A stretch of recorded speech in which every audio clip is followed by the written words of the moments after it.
മക്കളെ, നമ്മൾ കുറേ കാര്യങ്ങളും ഭീതിയിലാവുന്നത് പല രോഗങ്ങൾ വരുമ്പോഴാണ് അല്ലേ.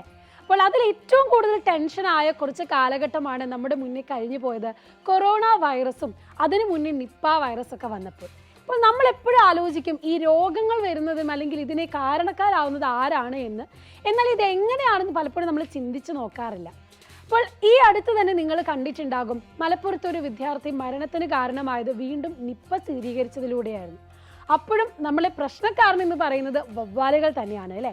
അപ്പോൾ ഇതുപോലെ നിപ്പ വൈറസ് ആയിക്കോട്ടെ, മറ്റ് പല രോഗങ്ങൾ വരുത്തുന്ന SARS virus, Mars virus, Ebola virus, ഇതുപോലെ കുറേ വൈറസുകളെയും വഹിക്കുന്നതും രോഗങ്ങളെ എത്തിച്ചു കൊടുക്കുന്നതിന് പ്രധാന വില്ലനായിട്ട് നമ്മൾ കാണിക്കുന്നത് ഈ വവ്വാലുകൾ തന്നെയാണ്, അല്ലെങ്കിൽ ബാറ്റ്സ് എന്ന് നമ്മൾ പറയുന്നവരാണ്. എന്നാൽ ഈ ബാറ്റ്സിനെ പറ്റി നമുക്ക് കുറേ കാര്യങ്ങൾ പഠിക്കാനുണ്ട്. അതാണ് നമ്മൾ ചിന്തിച്ച് നോക്കേണ്ടതായിട്ടുള്ള കാര്യം. കാരണം ഇത്രയും കുഞ്ഞനായിട്ടുള്ള ആള്, അല്ലെങ്കിൽ ഇത്രയും രാത്രിയിൽ മാത്രം ആക്റ്റീവ് ആയിട്ടുള്ള ഈ ആൾ ഇത്രയും രോഗങ്ങളെ പരത്തുന്നു എന്ന് പറഞ്ഞാൽ നമ്മൾ കുറച്ച് കാര്യങ്ങളൊന്ന് ആലോചിച്ച് നോക്കണമല്ലോ. അപ്പോൾ നമുക്കറിയാം ഈ ബാറ്റ്സ് എന്ന് പറഞ്ഞാൽ മാമൽസ് ആണ്, അല്ലെങ്കിൽ എന്താണ്, സസ്തനികളാണ്. പൊതുവെ പറക്കുന്നത് കൊണ്ട് ഇത് പക്ഷിയുടെ വിഭാഗത്തിൽ നമ്മൾ പറയുമെങ്കിലും എന്നാലല്ല, ഇവർ പറക്കുന്ന സസ്തനികളാണ്. അതായത് ഇവർ എന്ത് ചെയ്യുന്നു, പ്രസവിച്ച് പാലൂട്ടി വളർത്തുന്നു. അതാണ് മാമൽസ് അല്ലെങ്കിൽ സസ്തനികൾ എന്ന് നമ്മൾ പറയുന്നത്. അപ്പോൾ ഈ വവ്വാലുകൾ ഈ മാമൽസിൽ തന്നെ നമുക്കറിയാം നല്ല രീതിയിൽ പറക്കുന്ന ആൾക്കാരാണ്. അതുമാത്രമല്ല, ഈ നമ്മൾ വില്ലനായിട്ട് പറയുന്ന ഇത്രയും വൈറസുകളെ ക്യാരി ചെയ്ത് കൊണ്ടുപോകുന്നതാണ്. അപ്പോൾ ഇവരുടെ ബോഡീൻ്റെ ഫീച്ചേഴ്സ് തന്നെയാണ് ഇത്തരത്തിൽ ഇതിനെ ക്യാരി ചെയ്ത് കൊണ്ടുപോകാനുള്ള കഴിവ്. അപ്പോൾ ഒന്നാമത്തെ കാര്യം നമ്മൾ ആലോചിക്കണം, ഇത്രയും വൈറസുകളെ ക്യാരി ചെയ്ത് കൊണ്ടുപോയിട്ടും ഈ വവ്വാലുകൾക്ക് ഇത് ബാധിക്കുന്നില്ലേ എന്ന്. അവിടെയാണ് ഇതിൻ്റെ സയൻസ് അല്ലെങ്കിൽ ബാക്ക് ഹിസ്റ്ററി വരുന്നത്. നമുക്കറിയാം, നമുക്കൊരു രോഗം വന്നു, ഒരു ബാക്ടീരിയൽ വൈറസ് അല്ലെങ്കിൽ വൈറസ് ആയിക്കോട്ടെ, നമ്മുടെ ശരീരത്തിൻ്റെ ഉള്ളിലോട്ട് കയറുമ്പോൾ നമ്മുടെ ശരീരം അതിനെ പ്രതിരോധിക്കാൻ നോക്കും. ഒന്നുകിൽ നമുക്ക് പനി വരും, അതല്ലെങ്കിൽ ഇൻഫ്ലമേറ്ററി റെസ്പോൺസ്, വിങ്ങൽ പ്രതികരണം വരും. നമ്മളിത് 10ാം ക്ലാസ്സിലും 9ാം ക്ലാസ്സിലൊക്കെ ആയിട്ട് കുറേ കുട്ടികൾ പഠിക്കുന്നുമുണ്ട്.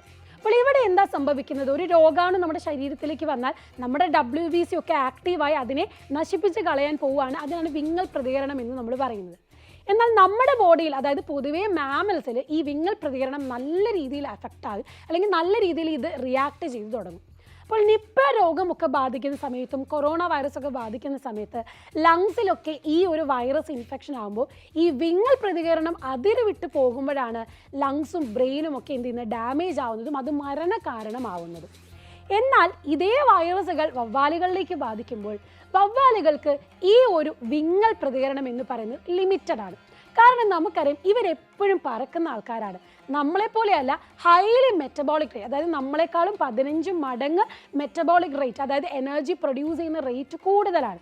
കാരണം ഇവരത് ഉണ്ടാക്കുന്ന എനർജി എന്ത് ചെയ്യുന്നു, എപ്പോഴും പറക്കുന്നത് കൊണ്ട് അത്രയും അവർ യൂട്ടിലൈസ് ചെയ്യുന്നുണ്ട്. അതുകൊണ്ട് തന്നെ ഇവരുടെ പ്രത്യേകതയാണ് ഈ ഇൻഫ്ലമേറ്ററി റെസ്പോൺസ് വരുന്നുണ്ടെങ്കിലും അത് വളരെ കുറവാണ്. വൈറസ് ബാധിച്ച് ഇവരുടെ സെല്ല് ഇതിനെ പ്രതിരോധിക്കാൻ വേണ്ടി ഇൻഫ്ലമേറ്ററി റെസ്പോൺസ് നടത്തുന്നുണ്ടെങ്കിലും അതൊരു അതിര് വിട്ട് പോകുന്നില്ല. അതുകൊണ്ട് തന്നെ വൈറസ് ഇൻഫെക്ഷൻ ഇവരെ കാര്യമായി ബാധിക്കുന്നില്ല. രണ്ടാമത്തെ കാര്യം, ഇവരുടെ കോശങ്ങൾ വൈറസ് ബാധയൊന്നും ഇല്ലാതെ തന്നെ എന്ത് ചെയ്യുന്നുണ്ട്, നശിക്കപ്പെട്ടു പോകുന്നുണ്ട്. അതായത് നോർമലി ഇവരുടെ സെല്ല് എന്ത് ചെയ്യുന്നു, ഡാമേജ് ആവുന്നുണ്ട്. അതുകൊണ്ട് തന്നെ വൈറൽ ഇൻഫെക്ഷൻ അത്രയും പെട്ടെന്ന് ഒരു ത്വരിതഗതിയിൽ എന്ത് ചെയ്യുന്നില്ല, സ്പ്രെഡ് ആവുന്നുമില്ല. ഈ റീസൺസ് കൊണ്ടാണ് വൈറസ്, അല്ലെങ്കിൽ ഈ നമ്മൾ പറഞ്ഞ ഇത്രയും വൈറസുകളും വാഹകരായിട്ട് ഈ ബാറ്റ്സ് അല്ലെങ്കിൽ വവ്വാലുകൾ കൊണ്ടുപോകുന്നുണ്ടെങ്കിലും ഇവരെ ആ രോഗങ്ങളൊന്നും ബാധിക്കാത്തത്. ഇനി രണ്ടാമത്തെ കാര്യം നമുക്ക് ആലോചിക്കാം, എന്തുകൊണ്ടാണ് ഇത്രയും വൈറസ് ഇവർക്ക് ക്യാരി ചെയ്ത് ഇത്രയും ആക്റ്റീവ് ഫോമിൽ കൊണ്ടുപോകാൻ പറ്റുന്നത്? ഇത് തന്നെയാണ് കാരണം, വേറൊന്നുമല്ല, ഇവർ പറക്കുന്ന സസ്തനികളാണ് എന്നുള്ളതാണ്. നമുക്കറിയാം, ബാറ്റ് ഇസ് എ നൊക്ട്യൂറൽ ആനിമൽ അല്ലേ. അതായത് ഈ രാത്രി കാലങ്ങളിൽ സഞ്ചാരിയായിട്ടുള്ളതാണ് നമ്മുടെ ഈ വവ്വാലുകൾ. അതുമാത്രമല്ല, നമ്മൾ സിനിമയിലൊക്കെ കാണുന്ന പോലെ കൂട്ടത്തോടെയാണ് ഇവർ പറന്നു വരുന്നത് അല്ലേ. അപ്പോൾ രാത്രിയിൽ ഇവരുടെ ഭക്ഷണത്തിനും കാര്യത്തിനൊക്കെ പോവെങ്കിലും പകൽ ഇവർക്ക് റെസ്റ്റിംഗ് ഫേസാണ്. അപ്പോൾ പകൽ ഇവരെന്താ ചെയ്യുന്നത്, കൂട്ടത്തോടെ റെസ്റ്റ് ചെയ്യുന്നതാണ്. അതുകൊണ്ട് തന്നെ ഒരാളിൽ നിന്നും മറ്റൊരാളിലേക്ക് പകരാനുള്ള പോസിബിലിറ്റി വളരെ കൂടുതലാണ്. അപ്പോൾ നമ്മൾ പറഞ്ഞു, ഈ ബാറ്റ്സ് എന്ന് പറയുന്നത് മാമൽസ് ആണ്, സസ്തനികളാണ്. എന്നാൽ ഈ നമ്മുടെ ടോട്ടൽ മാമൽസ്, അതായത് നമ്മൾ മനുഷ്യരും മറ്റ് പ്രധാന മൃഗങ്ങളൊക്കെ അടങ്ങിയ മാമൽസിൽ 20% ഈ ബാറ്റ്സ് ആണ്. ശരിക്കും വലിയൊരു അത്ഭുതം തന്നെ തോന്നുന്ന ഒരു കൗണ്ടാണ്. കാരണം 1400-ലധികം സ്പീഷീസ് ഓഫ് ബാറ്റ്സുകൾ നമുക്ക് കാണാം.